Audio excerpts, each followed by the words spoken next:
오늘은 레위기 25장, 지난번에 안식년에 이어서 희년에 대해서 말씀을 나눠보려고 합니다. 한 5번 정도 더 나누어 볼 텐데요. 희년에 대한 이 기대와 소망이 우리의 삶의 현실이 되기를 바라는 마음으로 조금 더 쪼개어서 보려고 해요. 우리가 레위기 공부하면 1장부터 7장까지 있는 5대 제사를 어려워하지만 그래도 굉장히 많이 연구를 합니다. 안수의 의미는 무엇이며 피를 뿌리는 것은 무엇이며 오늘날 우리가 짐승 제사를 지내지 않음에도 불구하고 레위기 제사법을 아주 이렇게 영해하고 또 그 영적으로 해석하고 여러 가지로 해석해서 묵상을 하는데 의외로 잘 묵상하지 않는 부분이 희년과 관련된 이야기죠. 희년을 모르진 않지만 희년을 깊이 묵상하지 않는데요. 오늘 우리 교회나 사회나 세상에 경제적 사회적 문제를 푸는 가장 큰 키워드는 여기에 있고요. 십계명 암송하듯이 희년 이 구절만 다 암송해도 세상이 바뀔 거라고 저는 그리 믿습니다. 단지 우리가 이걸 그냥 쉽게만 생각했던 것이죠. 그래서 희년을 조금 더 디테일하게 살펴보려고 하는데 희년이란 말은 한자어 그대로 기쁨의 해죠. 기쁠희 해년자인데 우리가 복음을 기쁜 소식, 굿뉴스라고 한다면 바로 굿뉴스가 바로 희년인 것이죠. 그렇기 때문에 예수님이 전했던 그 복음을 희년 위에 올려놓으면 바로 그게 복음입니다. 누가복음 4장 16절부터 19절에 예수께서 나사렛에 이르러서 안식일에 하던 대로 회당에서 처음으로 읽었던 성경이 선지자 이사야의 글을 펴서 읽었는데 거기 보면 누가복음 4장 18절에 주의 성령이 내게 임하셨으니 이는 가난한 자에게 복음을 전하게 하시려고 내게 기름을 부으시고 나를 보내사 포로된 자에게 자유를, 눈먼 자에게 다시 보게 함을 전파하며 눌린 자에게 자유를 주고 주의 은혜의 해를 전파하게 하려 하심이라. 주님이 이 이사야의 글을 읽고 이 말씀이 이 자리에서 이루어졌다라고 얘기하면서 공생애가 시작되거든요. 공생의 시작을 알리는 신호탄과 같은 말씀이 이사야서의 40장에 있는 바로 이 말씀이었고 이 말씀 또 이사야서 61장 1절에 있는 말씀이죠. 주 여호와의 영이 내게 내리셨으니 이는 여호와께서 내게 기름을 부으사 가난한 자에게 아름다운 소식을 전하게 하려 하심이라. 나를 보내사 마음이 상한 자를 고치며 포로된 자에게 자유를 갇힌 자에게 노임을 선포하며 여호와의 은혜의 해와 우리 하나님의 보복의 날을 선포하여 모든 슬픈 자를 위로하시겠다고 하셨던 이사야서 61장 1절의 은혜의 해, 이게 희년, 기쁨의 해에 대한 이야기. 그리고 이사야서 40장 9절에 나와 있는 아름다운 소식이 바로 복음, 희년인 것이죠. 그래서 희년을 한자어로는 기쁨의 해라고 하지만 히브리 말로 요벨이라고 하죠. 우리 많이 쓰는 표현 중에 주빌리라는 표현 쓰지 않아요? 주빌리가 바로 요벨인데 요벨은 나팔을 부는 겁니다. 이제 자유가 선언되어서 나팔을 불 때 자유가 선언되는 것. 그래서 그것을 기쁨의 해라고 얘기하고요. 이 자유의 기쁨의 나팔 소리를 기다리는 사람은 49년 동안 이 날만 기다리는 거죠. 그래서 구절에 보면 전국에 뿔나팔을 크게 불어라. 속죄일에 뿔나팔을 크게 불고 50년째 해에 자유를 선포하라라고 되어 있습니다. 그래서 8절부터 22절은 희년은 언제인지 희년이 되면 뭘 해야 되는지를 크게 개괄적으로 얘기하는데 8절부터 10절까지는 계산법이에요. 계산법인데 희년은 49년이죠. 안식년이 7번 오면 희년입니다. 7년에 한 번씩 오는 안식년이 7번 오니까 7 곱하기 7, 49년이고 그 다음째 되는 해를 특별한 안식년이죠. 그러면 49년째도 안식년이고 50년째는 희년이니까 49년째도 안식년이어서 소유도 돌려보내고 종도 돌려보내고 50년째도 희년이니까 농사를 안 지으면 그 전전에부터 3년 동안 농사를 짓지 않은 거예요. 그래서 이게 굉장히 쉽지 않은 건데 안식년을 7번 지키고 바로 그 다음 해 50년째 해를 희년이라고 크게 외치는데 유대 달력으로는 이 희년이라고 외치는 날이 특징적으로 볼 수 있는 게 7월 첫째 날이 아니라는 거죠. 원래 7월 첫째 날이 나팔절이라고 그래서 새해를 선포합니다. 우리나라로 치면 신년이죠. 신년 새해이고 그리고 7월 10일에 대속죄 제사를 드리는데 7월 첫째 날에 희년을 선포하는 게 아니라 7월 10일에 대속죄일 나팔을 부는 그날로부터 해서 희년이 시작됩니다. 그래서 희년을 우리가 두고 보면서 알 수 있는 것은요. 희년은 시간이 되어서 지키는 것도 아니고 제도가 지키는 것도 아니고 시스템이 지키는 게 아니라 희년은요. 하나님의 백성, 죄 사함 받은 하나님의 백성만이 지킬 수 있는 게 바로 희년입니다. 그래서 뭐 요즘도 뭐 토지공개념이라든가 희년이라든가 이 희년을 가지고 제도적으로 풀어보려고 조합을 만들고 상호조합을 만들고 하지만요. 진정한 희년은 크리스찬밖에 할 수 없는 겁니다.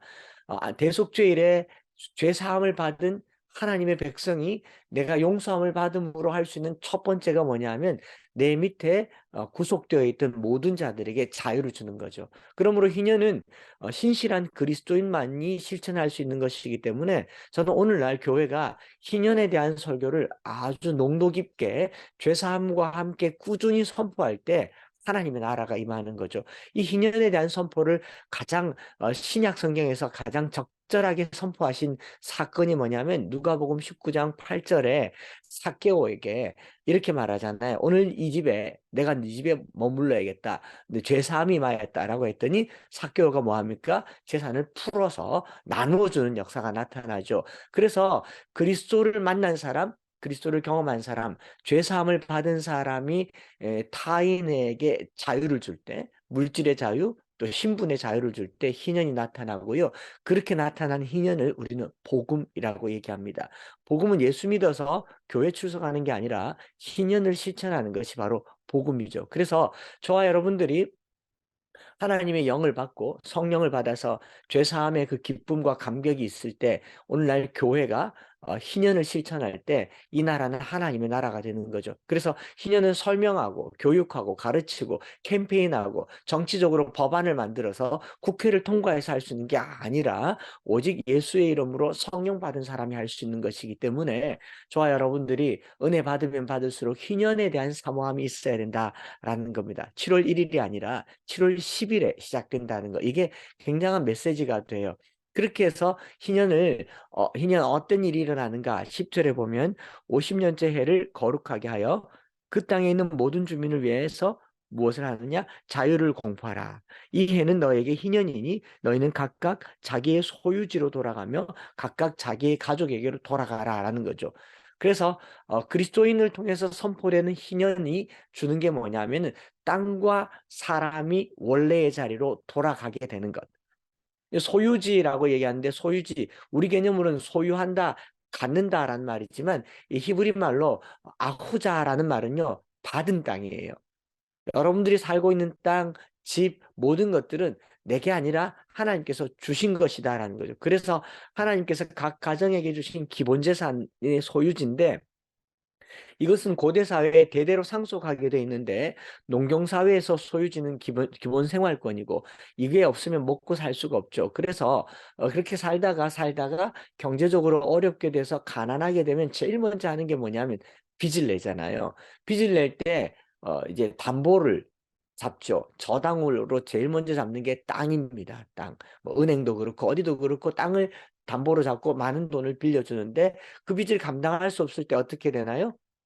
채주가 그 빚을 못 갚으면 땅을 가져가게 되고 그 다음에 종으로 팔려가게 되죠. 제가 엊그제 들으니까 어느 교단 재단 유지재단에다가 건축 회사에서 건축비를 못 갚는다고 해서 무작위로 교회를 이렇게 픽해서 그 강제 매각 그 서류를 보냈다고 하는데 결국 이제 빚을 못 갚으면 땅이 팔리고 신분이 팔려가게 되죠. 희년은 땅이 팔리고 종이 되어도 희년이 나팔이 불려지면 그 팔려갔던 땅이 되돌아오고 잡혀갔던 종이 되돌아온다라는 거죠. 어떤 사정으로 인해서 가족 대대로 지내던 땅을 팔게 되어도 50년, 희년이 되면 그 땅은 원래 주인에게로 되돌아오는 것. 그래서 가장 기본적으로 자신의 땅, 기본 재산을 회복하는 것이 바로 희년입니다. 노예는 자유를 얻는 것이 바로 희년이죠. 이게 꼭 사회주의적인 이야기로 들릴 것 같지만 그렇지 않은 게 처음 시작이 공정하게 분배되어 있었기 때문에 그리고 그것을 원래대로 되돌리는 것을 희년이라고 하는데 이 말의 가장 본질적인 이야기는요. 하나님께서는 이스라엘 백성들에게 가나안이 되물림되는 것을 허락하지 않으시는 겁니다. 아버지의 가난이 자식에게 물려져서는 안 된다라는 겁니다. 오늘 우리가 세습을 금지하는 법안을 만들고 세습에 대해서 부정적으로 하잖아요. 목회 세습이든지 회사 세습이든지 이 세습에 대해서 부정적으로 얘기하지만 근본적으로 희년의 정신은 부의 세습을 얘기하는 게 아니라 가난의 세습을 금하는 내용입니다. 이거 굉장히 이 이야기를 듣는 가난한 사람들은 희망을 갖게 돼요. 아버지가 가난하기 때문에 자식이 가난해서는 안 된다라는 것이 희년법입니다. 너무 복음이고 가슴 벅찬 이야기잖아요. 저는 가난한 집에서 낳고 가난하게 살았고 가난하게 태어났는데 이 가난이 부모님이 나의 가난을 영구히 결정할 수 없다라는 이야기인 거죠. 마이클 샌들이 말하는 공정하다는 착각의 그 불공정의 가장 근본이 뭐냐 하면은 물려받은 재산 때문이거든요.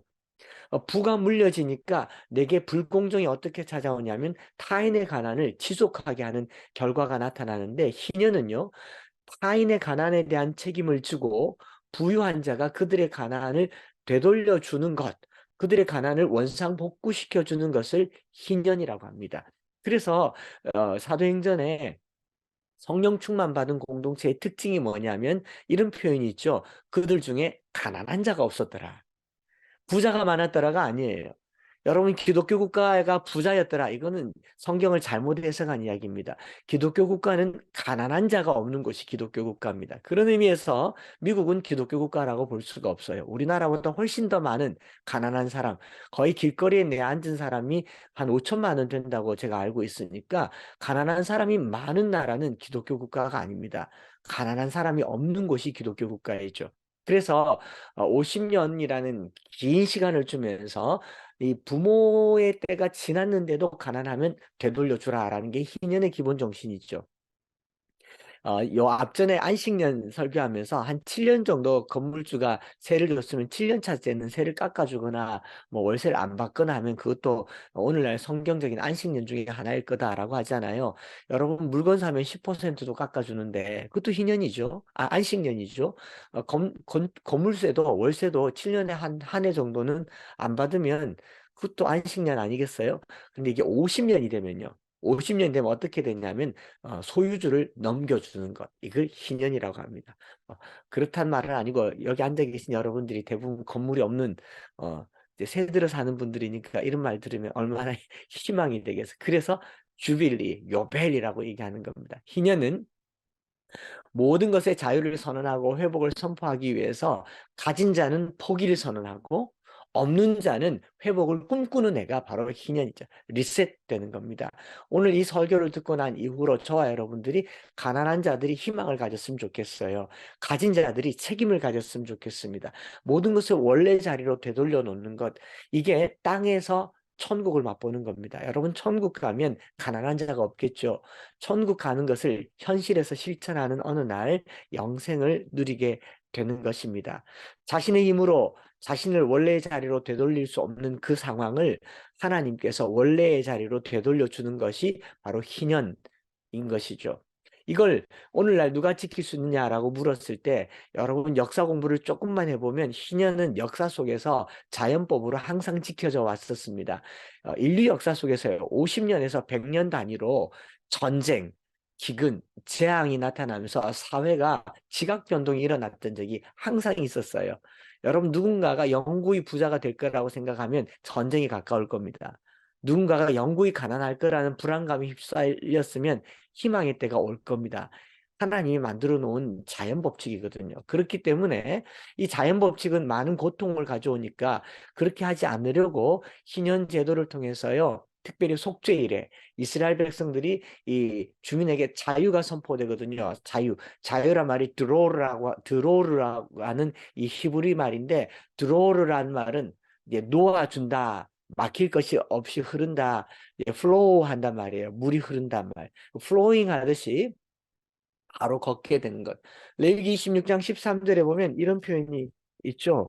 그, 어, 나는 너희를 애굽 땅에서 인도해 내어 그들에게 종된 것을 면하게 한 너희의 하나님 여호와니라. 내가 너희의 멍에의 빗장을 부수고 너희를 바로 서서 걷게 하셨느니라.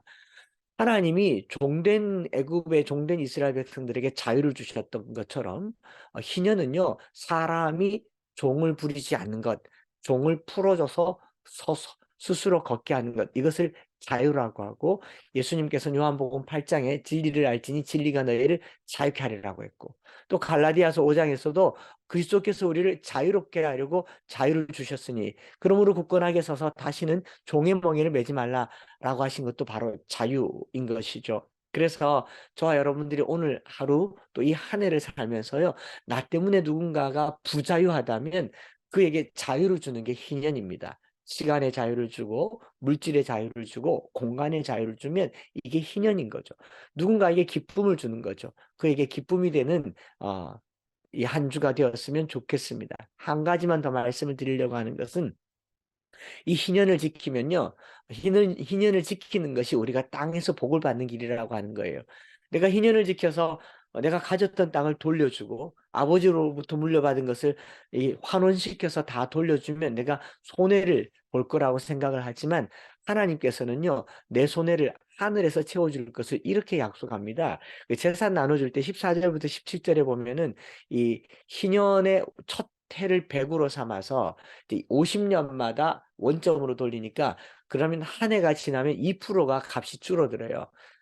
2년이 지나면 4%가 줄어들고 10년이 지나면 이제 20%가 줄어들고 40년이 지난 그 땅의 값은 그 80%가 디스카운트 돼서 20%로 살 수 있는 거죠. 왜냐하면 그 토지를 매매할 때는 소유권을 매매하는 게 아니라 경작권을 매매하기 때문에 시간에 맞게 땅값을 매기는 거죠. 우리는 시간이 지날수록 집값, 땅값이 오르기를 기대하지만 성경은 시간이 지날수록 집값, 땅값을 떨어뜨려서 마지막에는 거저주는 걸 희년이라고 하는데 그걸 할 때 14절과 17절에 속이지 말라 나는 너의 하나님 여호와니라 이런 말을 쓰잖아요. 속이지 말라라는 말을 쓰죠. 내가 내 지위를 이용해서 부당한 이득을 취하려고 갈취하는 것 이걸 속인다 아나라는 말인데 원문상으로는 아나를 속였다라고 번역을 했지만 원문상으로는 oppress, destroy 파괴한단 말입니다. 누가 누구를 파괴할까요? 가진 자가 없는 자, 상대방의 약점을 가지고 이웃의 급박한 사정을 악용해서 터무니없이 땅을 헐값에 매입하는 것, 자신의 우월한 지위나 넉넉한 재산을 이용해서 상대적인 약자에게 손해를 끼치는 것을 이제 아나라고 얘기를 하거든요. 그러니까 하나님께서 희년 정신을 이야기할 때 경매, 주식, 부동산 이런 것들을 통해서 어떻게 얘기하냐면 쌀 때 사서 비쌀 때 파는 거나 타인의 절박한 상황을 이용해서 기회를 삼아서 그냥 거저 얻는 것을 하지 말아라라고 얘기하는 거죠. 왜냐하면 사람의 생명이 재물에 넉넉한 데 있지 않기 때문에 그렇습니다. 우리의 안전은 재물로 울타리를 치는 게 아니라 하나님으로 우리의 울타리를 쳐야 되죠. 그래서 내 규례와 법도를 지켜 행하라 18절과 19절에 보면 그리하면 너희가 그 땅에서 안전하게 거주할 것이라. 우리가 하나님의 말씀을 지키면 안전하게 삽니다. 말씀대로 살면 안전하게 살고요. 땅이 그것의 열매를 먹고 배불리 먹고 안전하게 거주하리라. 18절과 19절에 두 번이나 안전이라는 말을 쓰는 이유가 뭐냐면 오늘 뭐 2023년도에 교토 3굴이라고 해서 영리한지 토끼는 굴을 3개 판다라고 얘기하는데 이 잔머리 굴려가지고 주식을 여기저기 투자하는 게 안전한 게 아니에요. 하늘의 보화를 쌓아두는 게 안전한 거죠. 땅의 보화를 세상에 풀 때 이 보화는 하늘에서 쌓이는 것. 이것을 우리는 희년이라고 얘기합니다. 여러분, 희년은요, 안식일을 지키는 것보다도 어렵습니다. 안식일은 일주일에 한 번 오잖아요. 또 안식년은 7년에 한 번 오는데 희년은 50년에 한 번 오니까 한 번만 지키면 되잖아요. 이것보다 훨씬 더 어려운 이유는요. 믿음이 없이는 지킬 수가 없어요. 조금 전에 말씀드렸던 것처럼 49년 지나서 50년이 안식년이면 이렇죠. 7년마다 안식년 때 농사를 짓지 않습니다. 그럼 49년 때 농사를 짓지 않아요?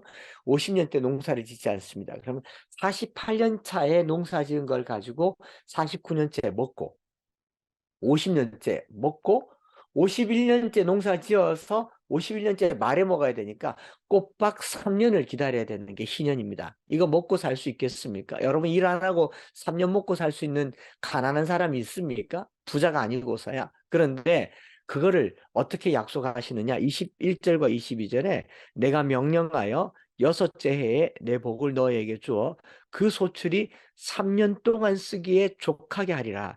너희가 여덟째 해에는 파종하려니와 묵은 소출을 먹을 것이며 아홉째 해는 그 땅의 소출이 들어오기까지 너희는 묵은 것을 먹으리라. 이걸 뭐라고 얘기합니까? 21절에 내가 명령하여, 창조주 하나님께서 땅에게 명령해서 여섯 번째 해에는 세 배로 주시겠다, 이렇게 말하는 겁니다. 여러분 혹시라도 주식을 했든지 땅을 샀든지 세 배 떡상하셨거든 2년간 먹지 마세요. 2년간 일하지 마시고 나눠주시고 풀어주시고 함께 해보시기 바랍니다.